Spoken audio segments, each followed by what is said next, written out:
Hello，大家好，Sam 周街走。今日阿 Sam 嚟到呢個深水埗啊，咁啊出邊呢一條係呢個荔枝角道。今日同大家去一間有66年歷史嘅一間冰室啊，嗰度睇下有咩下午茶食啦。轉入去，我哋呢度轉入去啦。呢條叫做北河街啊，係啊。咁我哋就沿住呢個北河街直行，呢度係啦。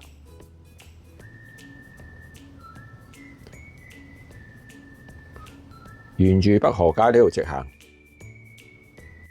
咁啊直行到尾呢度就有個街口嘅。呢度咧，呢條街打橫準備過馬路，呢條就係呢個深水埗嘅醫局街。咁我哋喺呢邊過馬路先。過咗馬路呢度就見到一間都幾懷舊嘅酒莊啊，係賣啲酒嘅。呢一間酒莊就叫做港如意酒莊啊，應該都好耐歷史噶啦。咁啊喺呢度行前邊，我哋就見到一間叫做大利冰室啊，係啊，就係呢間。見到個門面都覺得係幾懷舊一間冰室，就係呢間。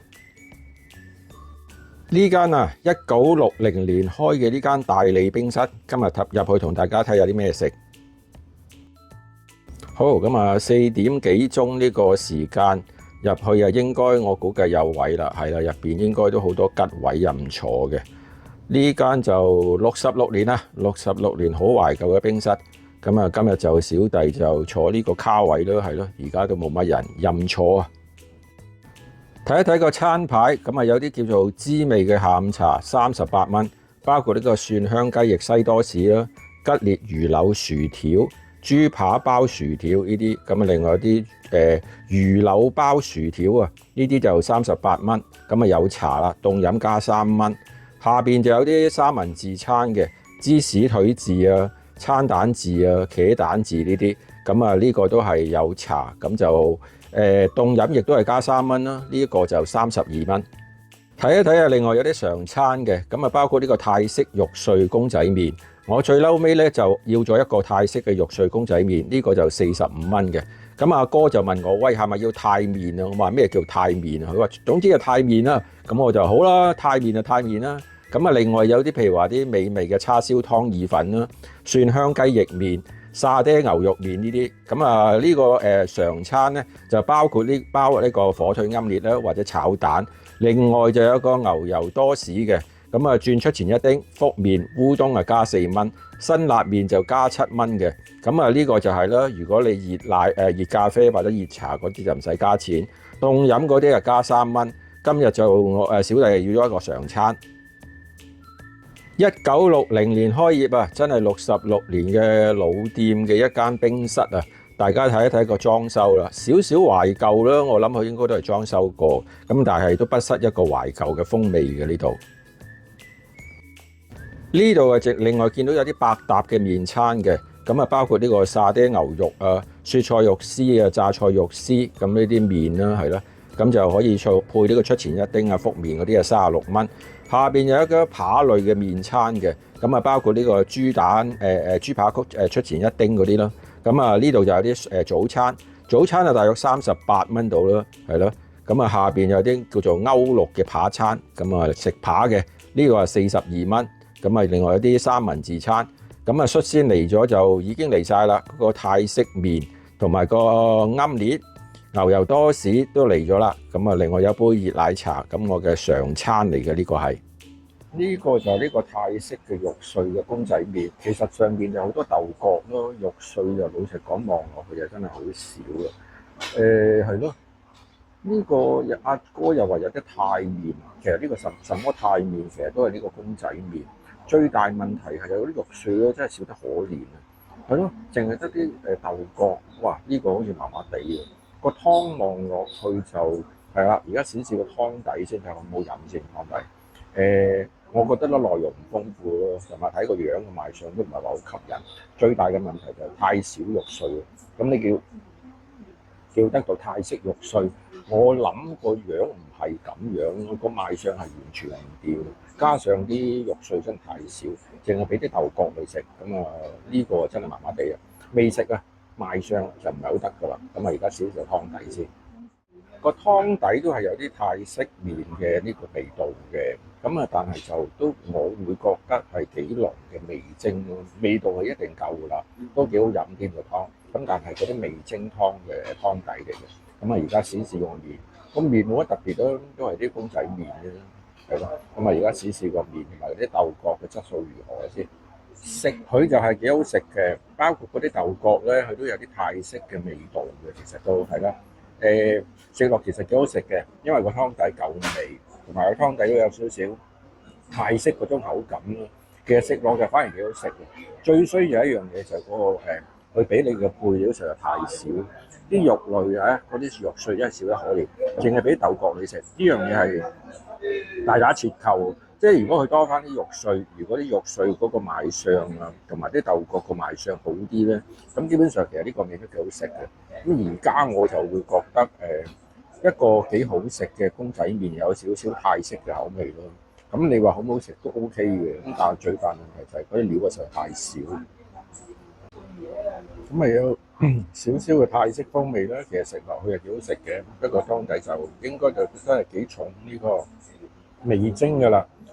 都係嗰句啦，食落唔錯，咁但係個賣相同埋嗰個內容咧就唔係好合格啊！即係如果以一個泰式肉碎，佢咁常見肉碎嚟講，咁少肉碎咧，我就覺得唔係好合格啦。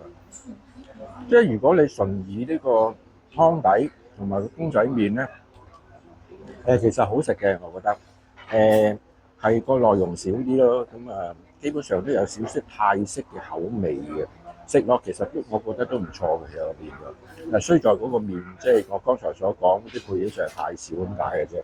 咁啊齋食麵咧，我覺得呢碗公仔麵同埋個湯底其實都幾好味嘅，我覺得都係咯。食落其實就個過程係幾好食嘅，因為個湯底都個湯底其實幾濃郁嘅味道。味精就一定有加㗎啦，咁但係個湯底就飲落都幾好味。同埋嗰個係咯，嗰啲豆角都有少少泰式嘅風味嘅，變咗食落都唔錯，係咯。個麵就奈何個料太少，同埋重開口味少少啫。咁如果唔係呢個麵都幾高分，我覺得呢個齋食麵嚟講，即係個口感嚟講都尚算都唔錯，都可以話。好，咁啊，而家試一試個火腿奄列，咁啊，我見到佢嗰個呢個奶油包啦，其實都係少少輕微嘅烘底嘅，係啦，烘一烘佢都 OK 嘅呢樣嘢，我覺得幾食幾細心。個蛋個賣相唔錯嘅，望落去，同埋都幾大碟嘅，係咯，都咁大碟。咁啊，而家睇睇個內容啦，同大家睇一睇入邊多唔多內餡啊？入邊嘅火腿絲都算係咁㗎啦，係啦，正常咯，又唔係話多，亦都唔係話少。咁啊，而家試一試個奄列個蛋味如何先，睇下個蛋味濃唔濃啊？都 OK 喎，個蛋味都係咯，同埋佢都算係煎得啱啱好，係啦，咁又唔會太過熟，亦都中庸之道嘅，可以話煎得啱啱好，食落幾好食嘅，係啦，咁啊而家試下入邊嗰啲火腿先嗱，食咗呢個奄列。同埋剛才頭先嗰兩個麵，其實兩個都唔錯嘅個味道，兩個都幾好食。個麵幾好食啦，呢一個火腿奄列都唔錯嘅。個麵我頭先講其實個料就係少啲，但係個麵底咧同埋個湯咧食落其實幾好食嘅。咁啊而家繼續試埋呢個奄列先。個湯麵幾好食，個奄列都唔錯。咁啊其實呢間大利冰室咧煮啲咁簡單嘅嘢嘅味道都 OK，我覺得。兩樣嘢個質量都唔錯，一陣間試埋呢個牛油餐包，咪叫牛油嘅三文治咧，叫做係。佢又冇講錯喎，佢餐單上邊的確寫呢塊係牛油多士，咁啊所以佢咧就烘咗少少嘅，咁啊唔怪得知佢烘一烘啦，因為佢寫牛油多士，咁啊唔係一個牛油嘅麵包嚟嘅。咁個牛油多士大家都見到啦，都算係多牛油嘅，係咯。咁啊而家試試個味道先，我諗呢啲就好安穩啦，係咯。多士麵包一塊，烘過嘅麵包加埋呢個牛油，基本上都好好食㗎啦。呢度就係個廚房位置啊。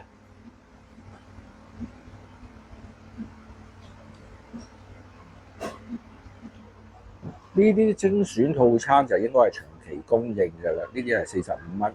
包括呢個日式豬軟骨煎蛋飯，呢啲都幾吸引佢啊！香葱叉燒炒蛋飯下邊有啲黑椒汁、生炸雞髀嘅煎蛋飯，另外啲漢堡扒煎蛋飯，呢啲全部都係45蚊，熱飲就唔使加錢啦，凍飲啊加3蚊。呢度就係另外一啲嘅精選套餐，呢個都係45蚊嘅，包括呢個鮮茄汁、火腿、煙鴨胸飯啊，呢啲其實都出面未必咁大路可以食到嘅，係啦，佢啲飯都其實有少少啦輕微嘅特色咯，譬如話呢個蒜汁牛脷煎蛋飯呢啲咯，係啦，呢啲就出邊就未必有得食。另外有個薑葱嘅霸王雞飯，下邊有芝麻醬雞扒撈烏冬嘅呢啲係45蚊。咁啊，呢個都係啦，加凍飲啊加3蚊。呢一個就另外一啲嘅套餐，呢個應該都係長期供應㗎啦，呢個係。好，咁啊 KO 咗呢個常餐，咁啊而家試杯熱奶茶先，係啦，睇下個茶味夠唔夠啦，同埋香唔香滑啊！我成日都話呢個飲呢個奶茶，我通常就會試熱奶茶嘅。我成日覺得熱奶茶咧試得個味道就較為真啲。雖然我就都好中意飲呢個凍奶茶，咁啊，但係因為想試真佢嘅味道，所以我都會叫呢個熱奶茶。況且又可以慳3蚊，係啦。咁我而家試杯茶先啦。我諗做得66年嘅啲茶冰室咧，嗰杯奶茶就唔會差得去邊嘅。咁啊，果然啦。咁呢杯奶茶其實就老實講，茶味唔算話好濃嗰隻，但係都係有茶味嘅。另外就好滑啊！嗰個茶底好滑，咁啊，其實呢杯奶茶嗱，我嘅俾嘅分數咧，如果10分咧，呢杯奶茶我覺得有8分嘅，咁啊個質素應該唔錯。咁啊呢啲咁老店嘅茶餐廳，佢通常呢啲奶茶應該可能係啲，我唔知係咪絲襪奶茶沖啦，咁啊話沖出嚟個口感好滑，同埋個茶味都 OK 嘅。我覺得呢杯奶茶都真係唔錯嘅呢度。KO 咗呢個餐，咁啊老實講就整體個感覺唔錯嘅，咁全部嘢食都尚算幾好食。衰就衰咗嗰個泰式肉碎嗰度真係好少肉碎，咁但係個味道啦，同埋整體嘅感覺啦，同埋個奄列都好食。最正係杯奶茶啦，我杯奶茶我都覺得值得俾幾高分嘅。咁啊側邊就有啲咁啊懷舊少少嘅糖鹽嘅呢啲調味料啦，係咯。上邊就有啲餐牌添嘅，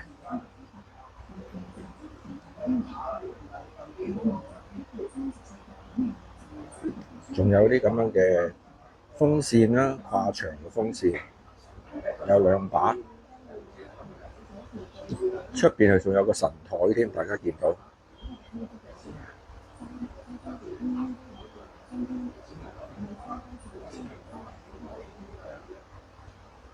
佢嘅嘢食就好簡單嘅啫，嗱呢度幾張，呢度有啲係啲套餐，呢度就有啲白飯麵餐，就先介紹過啦，早餐同埋呢個下午茶，呢3張呢個餐牌，咁啊其他冇其他嗰啲餐牌㗎啦，已經係，即係冇有啲杏仁霜啊、滾水蛋啊嗰啲，佢呢間茶餐廳就應該冇，佢就好簡單嘅啫，3張咁多嘅餐牌，咁啊當然啦，都係大陸嗰啲嘢，譬如熱奶茶、奶茶啊、咖啡啊、波華田嗰啲全部都有咯，係咯，係咯，咁啊今日喺呢個大利冰室啊，咁啊又 KO 咗呢個下午茶餐，幾好食喎，我覺得唔錯嘅都。食飯時間好多人㗎呢間冰室，咁啊而家因為晏啦，而家差唔多4點幾鐘，所以而家入嚟食呢度就有位坐啦。我出咗嚟之後就已經拉閘啦，呢間大利冰室，咁我問個阿姐佢哋收幾多點，原來佢哋係收5點嘅。係咯，今日就喺呢個有66年歷史嘅呢間大利冰室同大家分享咗呢個下午茶嘅套餐啊，45蚊，但係其實質素唔錯，我覺得幾好食喎，係咯。咁啊點都好啦，同大家介紹分享到嚟呢度，大家記得 like and share 同埋呢個支持訂閱，多謝大家，拜拜。